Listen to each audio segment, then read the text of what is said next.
Hi, everybody. Welcome to Christian Homestead. My name is Jared. Back on July 23rd of last year, I made this video titled, "If You Knew What I Knew, You Would Run." It's a quote from President Jeffrey R. Holland, and I had forgotten about this quote, haven't thought about it in a while, and then I was looking at my homepage for Christian Homestead, and this video was recommended. And I thought, here we are, March 2026, and now he's passed away. And so I'm wondering, what is it that he knew that if we knew it as well, we would run? And it led me to a really interesting find. This whole story of President Nelson and President Holland passing away exactly 3 months apart. This story and the things that we've observed just keep getting more and more interesting. And I found something new to add to it that blows my mind. Okay, so I have this quote on my spreadsheet called Quotes, Second Coming. And this actually comes from Professor Garrett Dirkmaat, Associate Professor of Church History and Doctrine at Brigham Young University. Now, he has a podcast called Standard of Truth, as well as a YouTube channel, Standard of Truth Podcast. I'll put the links in the description box below. And this was the occasion. This is on BYU Religious Studies Center. On May 14th, the Religious Studies Center commemorated its 50th anniversary with a gala held at the Hinckley Center, where guests gathered to enjoy good food, great company, and thoughtful messages on the center's history. In attendance was President Jeffrey R. Holland, founder of the RSC, who expressed gratitude to all who support the center's mission in advancing gospel scholarship. Okay, so with that said, and by the way, I don't know if I had created this topic called Final Phase, but I did not have this classified until now as a Final Phase quote, but I think that it is. So that's new. Let's go ahead and read the quote. "I was at a meeting for the anniversary of the Religious Studies Center at BYU that was founded by President Holland. And just a remarkable thing, he was there at that meeting, and of course, he's not been doing as well health-wise. I think things have been very difficult since his wife passed away." And then later on, "But he is at this meeting and he gives a few remarks, kind of off the cuff. He wasn't intended to speak. And the thing that I took away from it, and this was just recently, he essentially said, 'If you knew what I knew, you would run. You would run everywhere you went, trying to share the gospel with more people. You would run.' And that was a pretty profound thing to hear from him, as he is in the twilight of his life, and having given his life in service to the gospel and to God. His response to all these scholars gathered in this room and their religious educators and others is, 'If you knew what I know, whatever you're doing, you would do even more.' And it was powerful when he said it." So I'll put the link for this podcast if you want to hear the whole thing. I'll put the link in the description box below. But from here, I want to think about what we've heard him say, especially since the time of his near-death experience. Let's go to my spreadsheet called Quotes A through Z, and let's first consider this. This is row 303 for Jeffrey R. Holland. The first entry that I have on here is from what was called at the time Mormon Newsroom, November 3rd, 2016. "Elder Holland, then president of Brigham Young University, was involved in a significant way and still has responsibility for relationships in the Middle East." Another quote that goes along with this. This is from President Holland himself. This is Church News, June 6, 2018. "History, powerful doctrines, and ancient beliefs connect Jewish and Latter-day Saint faiths," Elder Holland says. I have been the church's principal contact with the Jewish community for just over 40 years, and it has been one of the sweetest associations in my life. I'm bringing this up because of what's going on right now with Iran. I've already talked about the idea on my channel that I think that the prophecy of the two witnesses can happen in a natural way. I'm not going to go into all the different ways that it could happen, but we've looked a lot at President Nelson and President Holland, namely because of what we just read, President Holland's relationship with Israel and with Jews. Here's a picture of him and the elder Cook in 2016 meeting with Benjamin Netanyahu, who is currently the prime minister of Israel as this war is taking place, a war that could devolve into the final war. For all we know, this is the final war. But he met with him back in 2016. Here's President Holland and President Nelson at the BYU Jerusalem Center, looking at the city skyline of Jerusalem with the Temple Mount in the background right there. And then we have this really interesting thing that occurred where President Nelson passed away on September 27th, and then President Holland passed away December 27th. So the same day of the month that they passed away in, on the 27th. And exactly in between those two death dates, this took place. We had another aurora display that was seen throughout the entire United States. I was able to get this picture at the Temple lot here in Independence, Missouri. And so it just felt between all these different things that something's going on. I don't know that they are the two witnesses. Maybe it's a foreshadowing of the two witnesses that are going to come, but it feels like something is going on here. Now, I just had this thought. I wanted to see how many days had gone by between the death dates of President Nelson and the beginning of the war with Iran, and the same thing with President Holland. And it turns out, when you go to time and date, they have this calculator. It says that in the case of President Nelson, it was 5 months and 1 day. That's how much time there was between the day that he passed away and the start of the Iran war. 5 months and 1 day. In the case of President Holland, 2 months and 1 day. But the thing that's really interesting to me, I wanted to know what the date was here in the United States when the war started, not necessarily the date local time. And it turns out, when I asked Grok, it said the strikes began in the early morning hours of February 28th, 2026, Iran time. But then it broke it down by the time zones here in the United States. And Mountain time, because President Nelson passed away in Utah, President Holland passed away in Utah, so they'd be on Mountain time. The strikes took place approximately 11:15 p.m. on February 27th. And so that means that if you're going by Mountain time, the war in Iran started exactly 2 months after President Holland passed away, and exactly 5 months from the time that President Nelson passed away. So exactly 3 months between their two death dates, and then exactly 5 months from President Nelson to the Iran war, and then exactly 2 months from the time of President Holland's passing to the Iran war. This is just another thing that makes me think that something is going on. It very well could be that they are the two witnesses. And you may point to different aspects of the prophecy and all the different scriptures. It may play out in a way that you don't expect. It may seem clear what's supposed to happen. Maybe when it's said and done, we're going to look back and it'll be explained to us, oh, that's what this meant and that's what this meant. So I just prefer to remain flexible. But really, really interesting things are going on.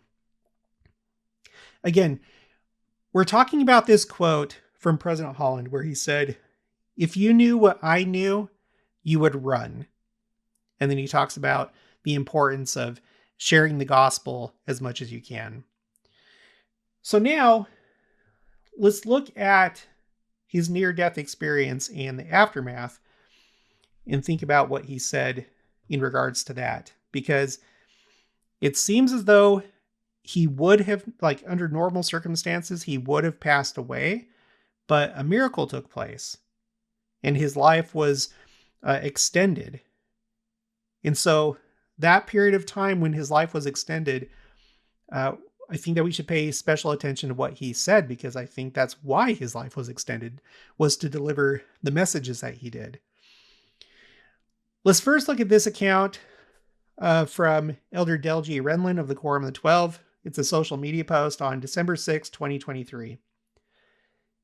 He said, "As we celebrated Thanksgiving, I reflected on the miracles I've seen in my life. One for which I had a unique vantage point relates to President Jeffrey R. Holland and his recent hospitalization. President M. Russell Ballard was an exemplary ministering brother, checking on President Holland every day. President Ballard occasionally asked me to accompany him, and each time we gave President Holland a blessing. By way of background, I've spent years visiting patients in hospitals. Many were critically ill, and I saw many die. The second time I accompanied President Ballard, President Holland was in critical condition. Adrenaline-like drugs were being used to support his circulation. He was virtually non-responsive. The physicians didn't know exactly what was wrong and had informed his children that the prognosis was extremely poor. I felt a sense of foreboding. I told President Ballard that the only way President Holland would come back to meaningfully fulfill his apostolic calling was through divine intervention. Physicians, surgeons, and medicines were not going to do it. Only through God's blessings would it happen." President Ballard nodded and said, "We will just have to keep praying and exercise our faith." The next time I accompanied President Ballard to the hospital, President Holland was sitting in a chair, chatting with nurses, asking about breakfast. He asked about my wife, Ruth, and daughter, Ashley. He was his usual self. It was a miracle. It was divine intervention. He was discharged from the hospital and gained strength by the day. When President Ballard's health took a turn for the worse, President Holland reversed the roles and became an exemplary or an extraordinary ministering brother for the rest of President Ballard's life. Now, President Holland has been set apart as the acting president of my quorum. God is in the details. President Holland has been preserved for such a time as this. Okay, so we have it on good authority from Elder Renlund that it was indeed a miracle. From his professional experience, President Holland probably, almost certainly, should have died. Now, President Holland was the first speaker of the April 2024 General Conference. This was the General Conference right before the next great American eclipse that went over the Sacred Grove and Kirtland. This was the first General Conference after the purchase of the Kirtland Temple. Okay, he said, "Another experience began 48 hours after my wife's burial. At that time, I was rushed to the hospital in an acute medical crisis. I spent the first 4 weeks of a 6-week stay in and out of intensive care and in and out of consciousness. Virtually all my experience in the hospital during that first period is lost to my memory. What is not lost is my memory of a journey outside the hospital, out to what seemed the edge of eternity. I cannot speak fully of that experience here, but I can say that part of what I received was an admonition to return to my ministry with more urgency, more consecration, more focus on the Savior, more faith in His Word. I couldn't help but feel I was receiving my own personal version of a revelation given to the 12 nearly 200 years ago. Thou shalt bear record of my name and send forth my word unto the ends of the earth. Morning by morning and day after day, let thy warning voice go forth, and when the night cometh, let not the inhabitants of the earth slumber because of thy speech. Arise, take up your cross, and follow me." My beloved sisters and brothers, since that experience, I have tried to take up my cross more earnestly, with more resolve to find where I can raise an apostolic voice of both warmth and warning in the morning, during the day, and into the night. Let me just pause right there really quick. I've noted before that President Holland, he did a lot of social media videos. And I think it's along these lines.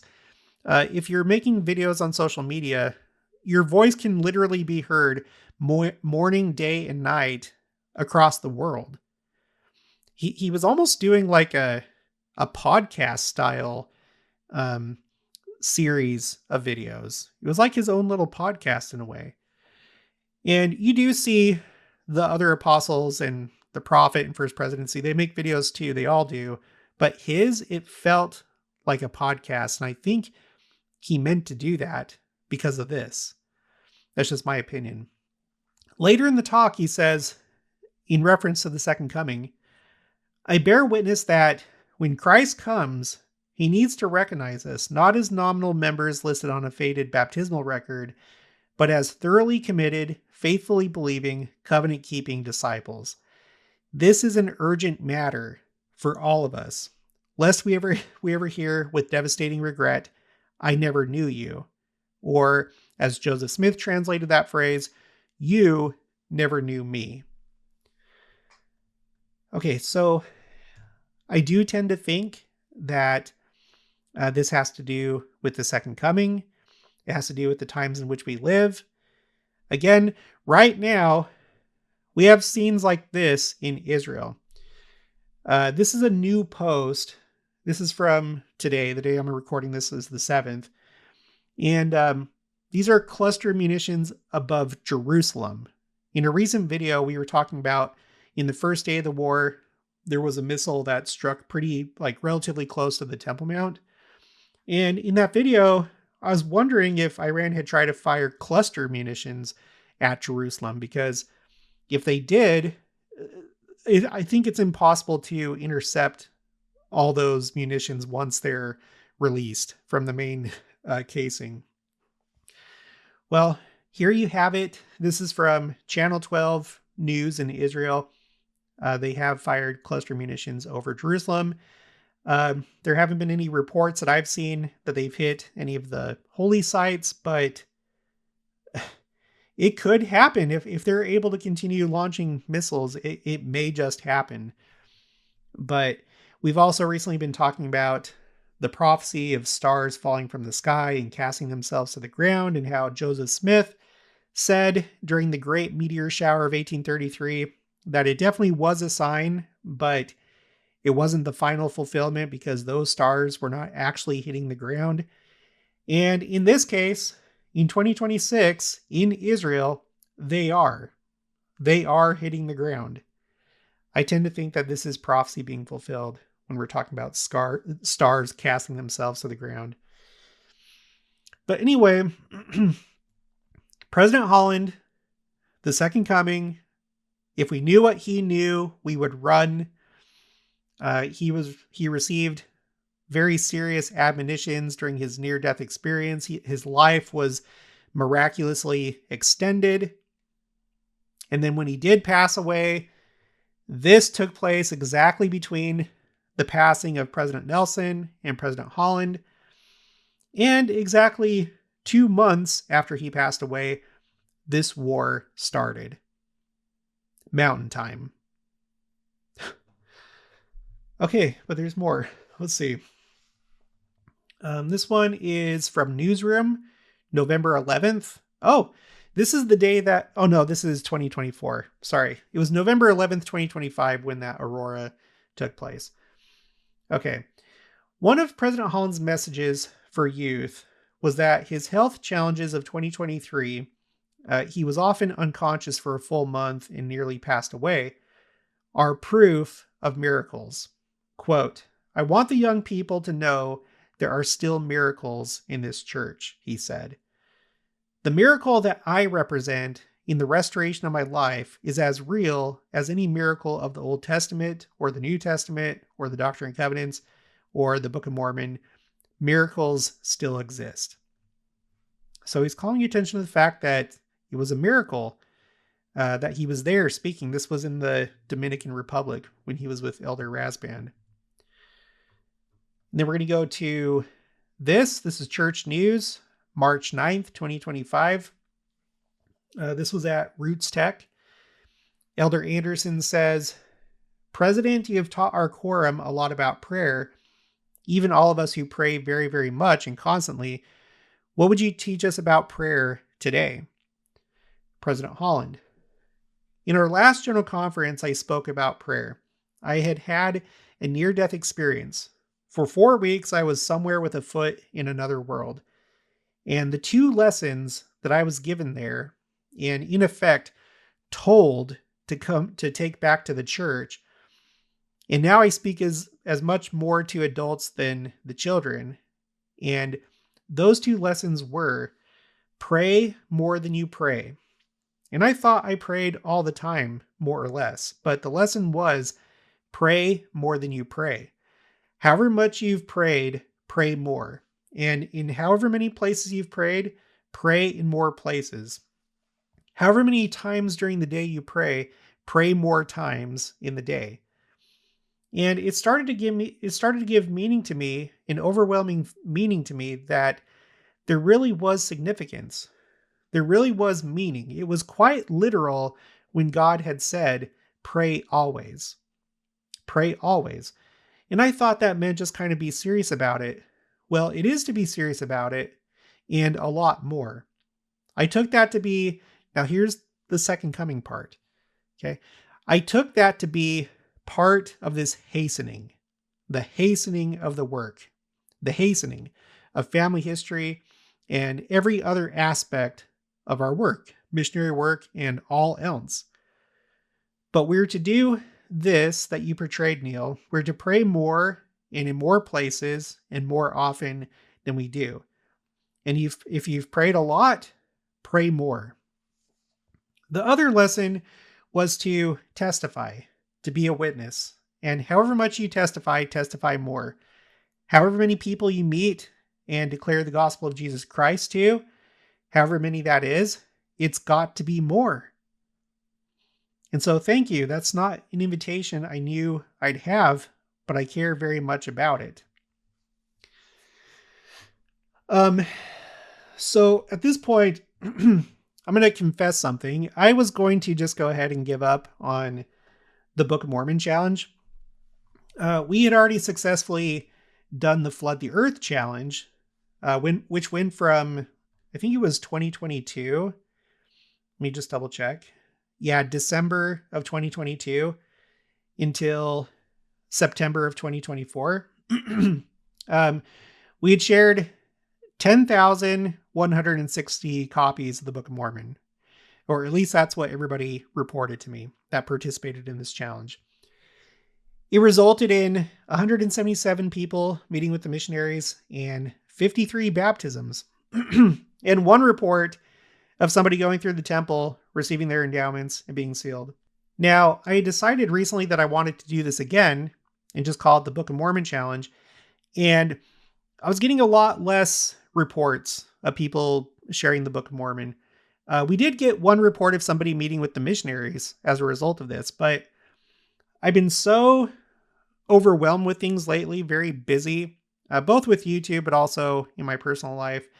And it didn't feel like it was the same intensity as when we were doing the Flood the Earth challenge, to where over the last few days, I was thinking, you know what? Let's just not do it. We did it one time. That was good enough. But, you know, after having my video from last year, July 23rd, 2025, be recommended to me, and President Holland saying, if you knew what I knew, you would run. And after thinking about everything that he said, between his near-death experience and then when he passed away, and how we need to be more devoted, we need to preach the gospel more, I'm thinking that I probably shouldn't give up on this. So, and I need to participate in it myself. I've been dragging my feet. I myself have not shared a copy of the Book of Mormon with this challenge. I did with the other one, the Flood the Earth challenge, but not this one. So yeah, I would encourage you, please participate. Let's I mean, you can do whatever you want, but this is one good way to spread the gospel, is to share the Book of Mormon. Go to the Gospel Library app. Excuse me. Go to the Gospel Library app. Go to Scriptures, and at the top there's a button to share the Book of Mormon app. And then you can text it or email it or whatever you want to do. And if not very many people participate, I'm still going to do it because I feel like it's a responsibility. I feel like I should. This channel is not just for entertainment. I mean, it's not really supposed to be entertainment. We're trying to learn the gospel. We're trying to learn about the second coming. We're trying to keep on top of church news. But I want it to be the most that it can be. So just one more time, let's read this again. We're just going to read the second paragraph. But he is at this meeting and he gives a few remarks kind of off the cuff. He wasn't intended to speak. And the thing that I took away from it, and this was just recently, he essentially said, if you knew what I knew, you would run. You would run everywhere you went, trying to share the gospel with more people. You would run. And that was a pretty profound thing to hear from him, as he is in the twilight of his life and having given his life in service to the gospel and to God. His response to all of these scholars gathered in this room and their religious educators and others is, if you knew what I know, whatever you're doing, you would do even more. And it was powerful when he said it. So he had talked about the second coming. He had talked about the hastening. His life was miraculously extended. He delivered his messages. He passed away. Exactly 3 months after President Nelson, in between those two death dates, this happened. And then exactly 2 months after he passed away, this war started in Israel. And he said that he was the principal contact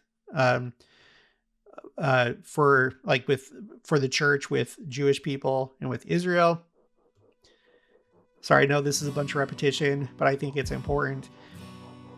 He had been in Israel a couple times with another apostle, in this case with the president of the church. Here you have 2 prophets, and here you have 2 prophets that are meeting with the prime minister of Israel, who is currently overseeing this war.